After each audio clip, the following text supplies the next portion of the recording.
like, where do you think we are? Like, it's snowing out there. Like, we're not in LA. My brother has a big Kardashian. Alright, wait, did you start? Did you start? Yeah. Oh, you started recording already? Yeah. Oh, good, so we should start. Yeah. Raymond, we're doing some stuff now. We have begun our unit on applications of differentiation. And this is what this unit is called, application of differentiation. So we're going to use differentiation to do things for us. And one thing that we're going to do, well, so we've started that already because we've been solving these related rate problems. Now a little bit more of a theoretical thing that we can use differentiation for. And I have mentioned this once before, I believe. We can use differentiation to find extrema. So, the entire goal of today is to find extrema. And what are extrema? That is the fancy show-off Latin word for maxima and minima. Also fancy words for places where the function is big and small. Wait, what? Say find Extrema. Extrema is just the generic term for maxima and minima. Okay, so this is, so just keep in mind that our entire goal is to solve this problem, and it's actually a hard enough problem that we're not going to solve it all today. Alright, so before we begin, I have found that it is very convenient to do some pre-calculus review. So way back in pre-calc A in October when you were just like a freshman, you were like, Giles did this whole mini unit for maybe like 2-3 weeks where he taught you all the very formal definitions for like properties of functions. Oh, I actually remember that one. Good. So we need to have like complete recall of that right now. Okay. So.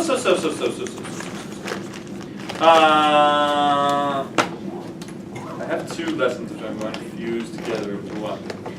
So maybe we should draw a picture. Yeah. So let's draw a picture of some function, and let's suppose that the function looks kind of like this. Yeah, beautiful. And let's let this be. And we're going to be drawing like a million graphs in the next like 5 minutes. This is A, and this is B, and then this little guy here is C. And let's call this function F. Alright, so what I would like to be able to do is say some simple things about this function.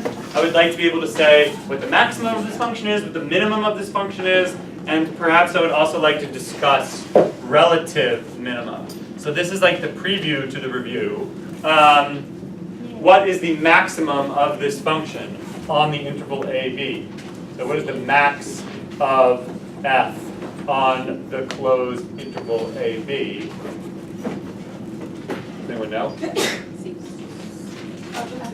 It is not quite true that it's C. The maximum occurs at C, but the maximum of a function is the largest y value. So it is in fact f of C. Yeah, the max is a y value. And the minimum of f on the interval AB is the y value which is the smallest. And what is the smallest y value? F of A. Okay, good. So these, we typically call these absolute extrema. Or did Giles use the word absolute, or did he use global? I use them more or less interchangeably. I use them 50-50. Some people call them absolute, some people call them global. But sometimes I care, not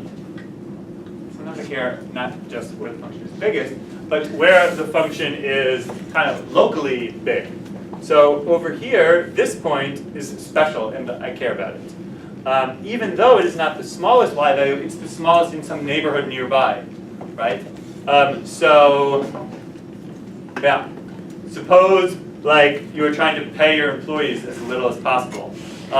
Then by the laws of like physics or something, you could possibly pay them this number, which is like negative $10 an hour. But there are like laws and stuff, and so the laws demand that I stay within some sort of interval, like around here somewhere, and thus complying with the laws, the least I can pay them is D. That's my example of local extrema. Okay, so what I also would like to say is that this function has a local max at x equals d. So f has a local max at x equals d. Local min. And it's also true that f as a local max at x equals c. And these extrema, these minima and maxima, we either call local, which is kind of like the counterpart of global, or relative, which is kind of like the counterpart of absolute. Okay, so those are just synonyms. All right, so let's recall what the actual formal definitions of these things are. Okay, so what is the, and it's not so hard, I think you kind of just know already. So let's suppose I have some function, and let's suppose that this function is on some closed interval, and it's up here where the function is big.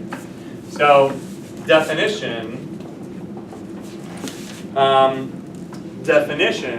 we say that f of c is the absolute max of f on the closed interval AB if and only if, now I'm asking you to kind of complete the definition, what does it mean if this function has an absolute, if that's the absolute max of this function? It's actually just a more or less simple common sense thing. You can just say it in baby words if you want. The biggest number. It's the biggest number. That's it. Yeah. This is a y value, and basically what we're saying is this is the biggest y value if, or this is the absolute max if it's the biggest y value.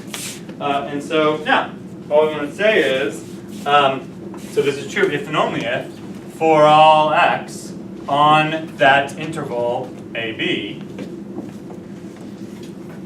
f of x is, what do I want to say?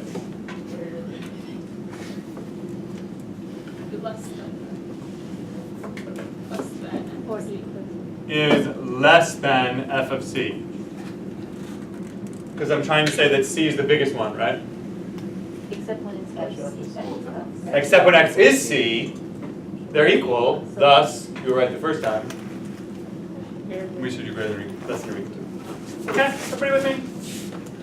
All this is just a fancy way of saying, yo, this is the, we call this the absolute max if, for all of the x values on that interval, when you compare the y value with this particular y value, this one is biggest. Is that what I'm right with? Yes. What if it's like a horizontal line? Okay, so so Yael is concerned about our use of less than or equal to, and she is noting that if you just had a horizontal line.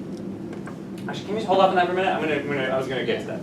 But yeah, you're right. All that. Okay. Pause for that. On that for a second. There was one more thing I was going to say. Yes, one thing I was going to say is there's no reason to particularly consider a closed interval. So the super fancy way of writing this definition is to be vague and general about what kind of interval it is. And so I'm just going to write I, because I refers to, it might be an open interval, it might be a closed interval, it might be open on the left, closed on the right, etc., etc. Is that okay? It's basically the same thing, I'm just doing in general. Okay, good. That's just the definition of what an absolute max is. Another comment is that by the time we get to calculus, which is like for big boys and girls, we mostly stop using the word absolute, and we just say max. And when people say max without adjective, they always mean absolute max. I'll repeat that probably like 10 more times. All right, so let's just draw some pictures to make sure we understand this definition. So, and I'll just draw some pictures of some functions, and you're going to tell me what the max and min are, if possible. Okay. All right, cool. So here is a function. It goes like this.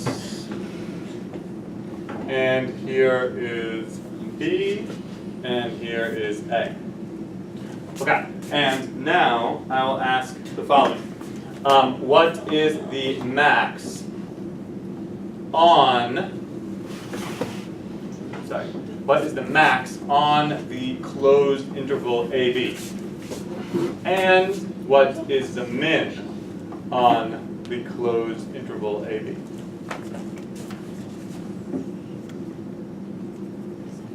notice that a very calculus type thing is going on here, which is that this function appears to be, as I've drawn it, it appears to just like go on forever, right? This is sort of just boring technical conversations that we have to have. So this function's going on forever, but I'm only asking about the function on a particular interval.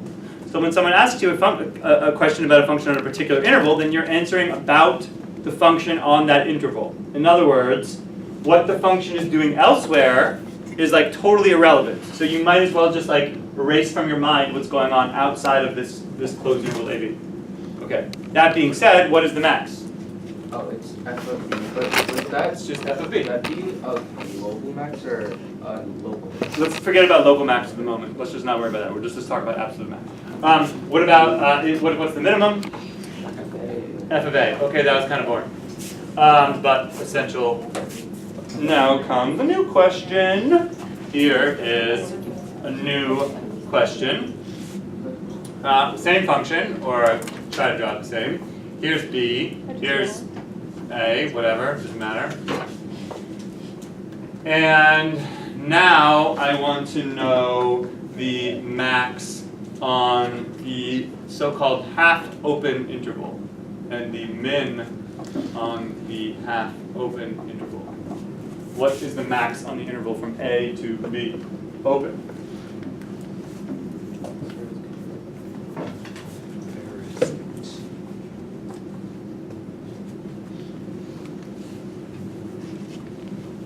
Okay, again, if I'm asking about the function on this interval, Yes. what the function is doing elsewhere is totally outside of my concern. Okay.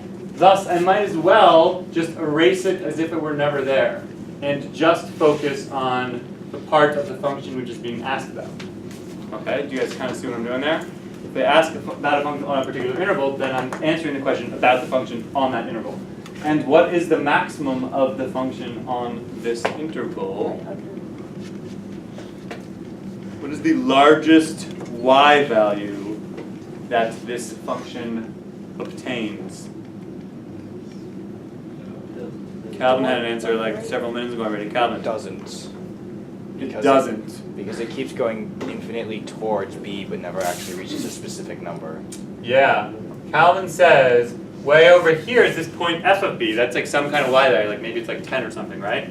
The closer we get to b, the closer these y values get to 10. But as x gets infinitely close to b, these y values just get larger and larger and larger and larger, right? 9.999999, 9.9, add one more 9, etc., etc.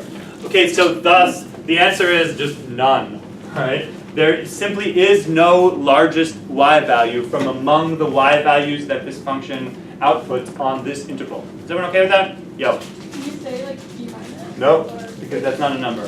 The answer needs to be a number, and the number is, it's not b, it's not f of b, because f of b is not one of the y values.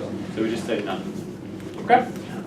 What's the minimum? We have like limit vocabulary for talking about the thing you want to talk about. But for this, we just say none. And then the minimum is just f of a. Alright, can I go a little faster? Okay, more pictures. More pictures. This isn't even that exciting of a one, but it's a one. So here's the thing, here's C, what is the max? What's the max? I'll just say on everywhere. On the interval from negative infinity to infinity, what's the max? F of C. Alright, this is just to note to you that the absolute max can also be a relative max, right? That can happen. Okay, more pictures. How about like sine? So how about f of x equals sine x? That looks like this. Great picture of sine right there. And what I would like to know is, what is the max of sine x on the interval negative infinity to infinity? There are like lots of One. slash no. I think it's one. Okay, yeah, so I heard multiple things. So Emma, what you said was a common student kind of misunderstanding. This is mostly a vocabulary conversation we're having now. The maximum is a y value. So Emma said there are lots of them. There are lots of individual places where the function obtains its local maximum value, but there is only one maximum because the maximum is a y value. Okay? And thus the answer to this question is 1. Simply think of yourself as taking all the possible y values that this function outputs and just choosing the largest one. The answer is 1. Cool? Okay, good. The question that Yael was asking about is like, yo, what if I just have a constant function, f of x equals 2? That looks like that. What is the, this is weird. What is the max of f on the interval like, -3 to 7? Just me being obnoxious.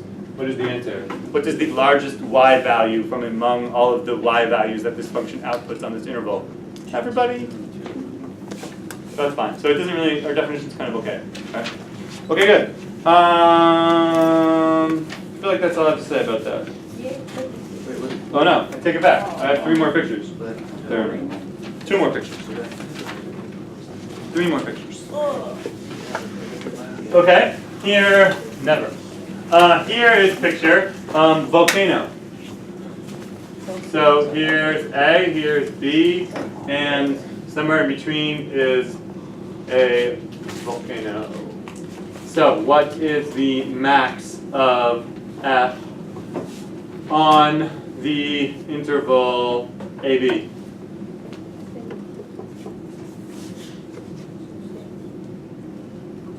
Which is not a number. What is the largest y value that this function obtains on this interval? Yep, answer none, or does not exist, right? There is no largest value. Since the limit of this function goes up to infinity, near whatever this point is, then you just have larger and larger y values, so there is no largest one. And a kind of related situation, how about some function that looks like this, and maybe starts at A and just kind of goes like that. Some sort of horizontal asymptote. Now I might ask the question, all right, what is the max of f on the interval from A to infinity? Let's let this number be k. Doesn't exist. Okay, again, Calvin's getting this stuff like almost instantly. Yeah, here, as x gets bigger and bigger and bigger, these y values get just a tiny bit bigger always, right? The more you move to the right, the tiny bit bigger it can get. Thus, there is no largest one. All right, so, okay, this is, we're spending a lot of time essentially just like reviewing pre-calc, but the point is that we'd like to get you kind of like, first of all, I'd like to get you guys like tight on these definitions and to see lots of examples, and also to get your brain kind of thinking about situations in which there is a relative maximum and situations in which there is not a relative maximum. And perhaps now I've tried to do this before and it mostly doesn't work, but hold on, keep the camera up there. What do you see? Can you draw any conclusions about when I can expect a absolute max? And when I might not get an absolute max?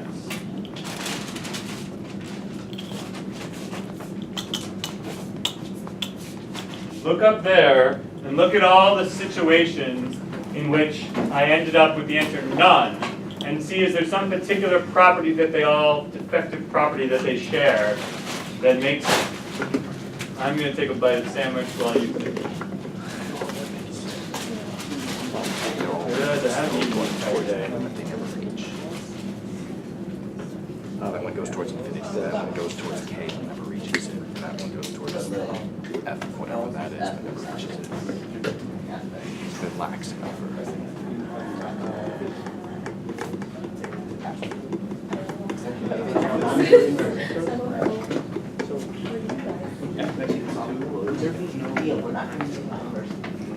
Call the ones that don't intervals where you get intervals. Everywhere is empty. All right, you guys notice anything? I'm gonna call these people, you two, whichever one wants to talk first. Calvin. The ones that don't have a max are ones that tend to have limits that they never reach a certain number. For that one that has like the missing right side, it's kind of going towards f of b but never actually reaches b. As well as down on the bottom one, it goes towards k but never reaches k. Yeah. So talk to me. What feature of the function, or what feature is present in these cases in which The answer is none. A limit where kind of there isn't a number. The limits where kind of there isn't a number. Emma. I was going to point out that if you have some like a change in direction, then there's going to be a maximum or minimum. Okay. But that's more of a local issue. Yeah, Cindy. If it's on a closed interval, Haha! He is noting that closed intervals seem relevant. Yeah, they do, right? It seems like when I ask the question on a closed interval, it seems like it's always going to work. Well, except for that one. volcano's not continuous. Except for the volcano, which is not continuous. And you might think, well, it's also not defined somewhere. What if I patch this up by just like putting a dot here?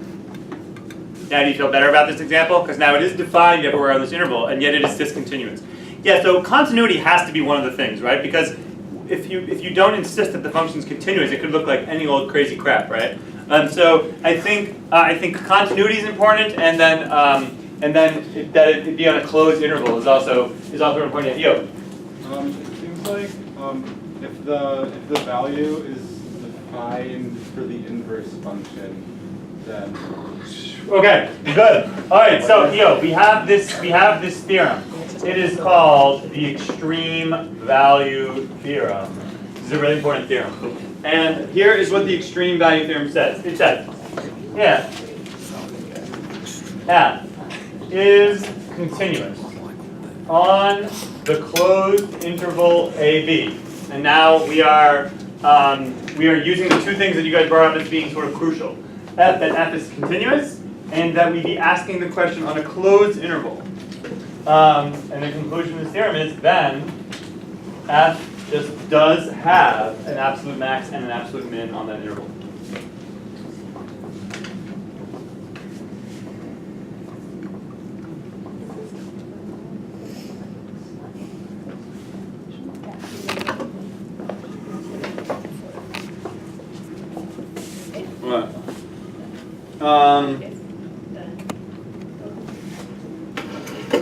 If it's continuous on a closed interval, then it has an absolute max and it has an absolute min on that interval. Oh yeah, and I should get you guys in the habit of, so I should stop writing absolute max and absolute min, because really I'm just going to say max. You're supposed to know that means absolute max. All right, this makes total sense. In fact, if we draw some pictures of a function on a closed interval,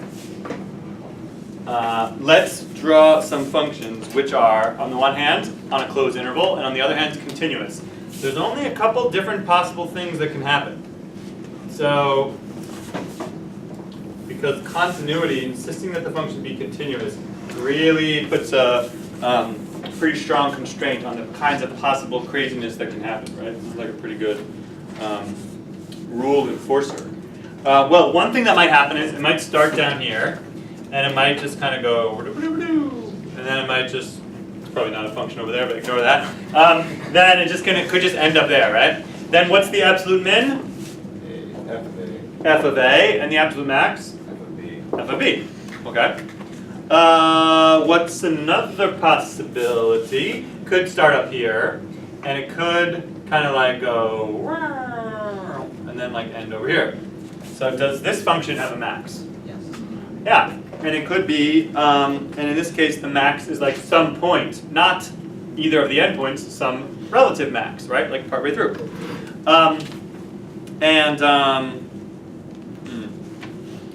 Interesting. Okay, and what's the other option is maybe neither of the endpoints is because here the absolute min is f of a, but perhaps maybe it goes up and does something like that, right? So now the absolute max is a relative max, and the absolute min is also a relative min. All right, this is the extreme value theorem.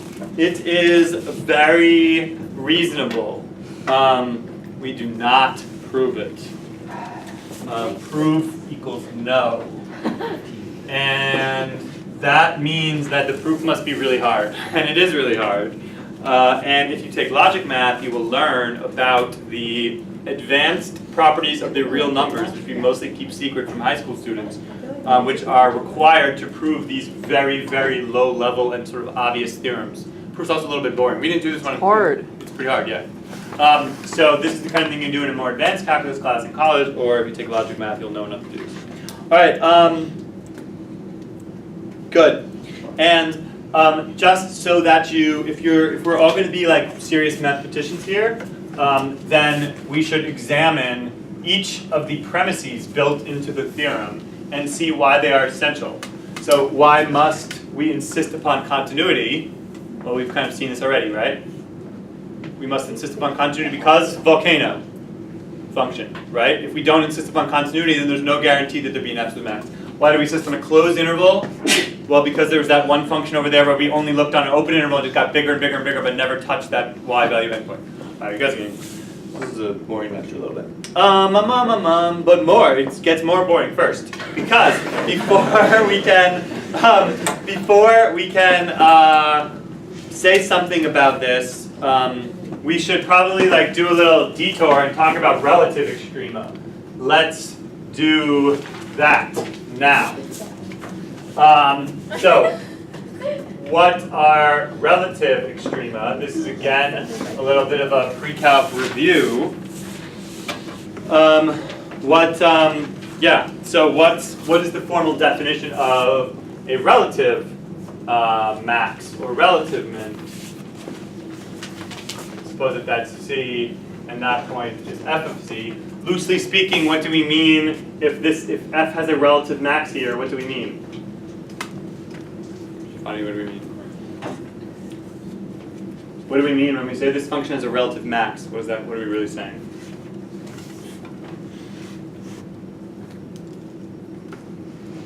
Just use whatever words you want. No? Just a refusal. Just a no. Kendall, what do we mean when we say this has a relative max? Like it was going up and it started going down. Maybe not. The highest thing was, well, that's true.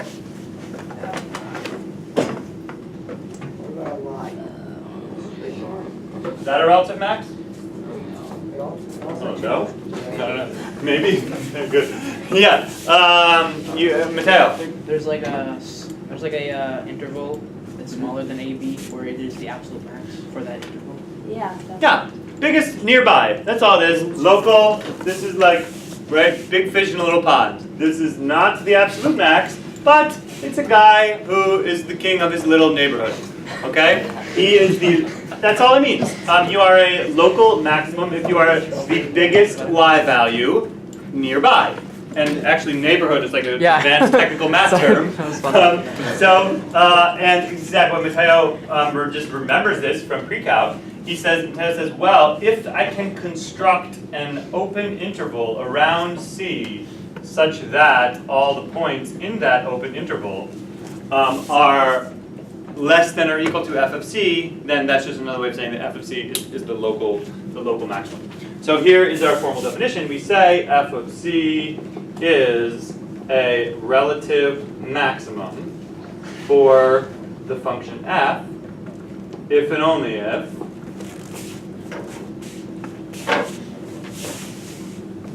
Matteo, say it again. So if you have an interval that lies within AB, then it's the absolute max of that interval. But you have to provide the interval, right? So it's a local max if there is some open interval. Yeah. There's a little if there exists an open interval. There exists an open interval containing C. So in other words, it's possible to, if you're saying that f of C is the local max, then you must be able to surround C with some open interval. And when we say containing C, that's just another way of saying, A is less than C is less than B, such that what should be true about all the points on that open interval for all x, if x is contained within that open interval AB, then what?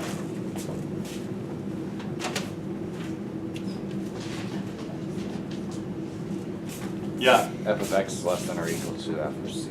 Yes, just like Alice whispered, this is true if the y values for this point that you pick are less than this number which you're claiming to be the max. And we say less than or equal to because of course c is also a point in there. Okay. So if we all agree on this definition, I mean this is kind of like the formal definition. Then once we all agree on this definition, just because we agree, I'm talking to him, he's not paying attention to me. Then now do you have an opinion about this? Is this a local max? Yeah, it is, because it's a weird example, but it is the largest y value in some neighborhood nearby. Okay, so I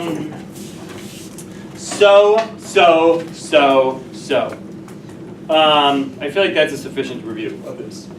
Oh wait, and now I'll ask a question. Maybe it's not sufficient review. Yeah. Why do you want an open interval? Why do I want an open interval? Actually, that's an excellent question. I want an open interval, Calvin, you know? Yeah, because if you had a closed interval, you could take almost any point, put it in a certain range, and it would automatically be the minimum. Like if you took the entire left side of that curve, the thing would just be the leftmost point, which would be the boundary. Yeah, that's right, exactly. I specifically demand an open interval so that I can exclude certain cases. So like, okay, let's take over here, right? This is a relative max. I just feel that should be true, right? And over here, this is a relative min. It has certain properties. As some of you were mumbling, like goes down, comes up, something like that, right? I feel strongly that this is a relative min. But over here, that's not a relative min, or like maybe here's better. This is just a number which happens to be the minimum by accident or something, because I just cut it off right there, right? So I would like to distinguish relative extrema, which are sort of like an inherent property of the function, versus minima that occur by accident that I just happen to stop the function there. And so by insisting that there be some open interval containing that point, thus points that are endpoints are excluded from being relative minima. This is pretty much what Giles taught you last year? Yes. In a similar kind of way? Okay, let's get to some calculus. What is our overall goal? Our big overall goal for the day? Derivatives. What? That's our big overall goal. Find extrema. Okay, our big overall goal is find extrema. Okay, here's what we've learned so far, as I've lulled you to sleep with technical definitions. Let's not forget, Stephen, overall goal, find extrema. Okay, for starters, the function better be continuous, right? If you give me a discontinuous function and you say find extrema, I'm just gonna go home, because discontinuous functions are just gross, and who knows what's going to happen. I'm not even sure whether there's going to be a maximum or a minimum at all, okay? And the other thing is, it's particularly on closed intervals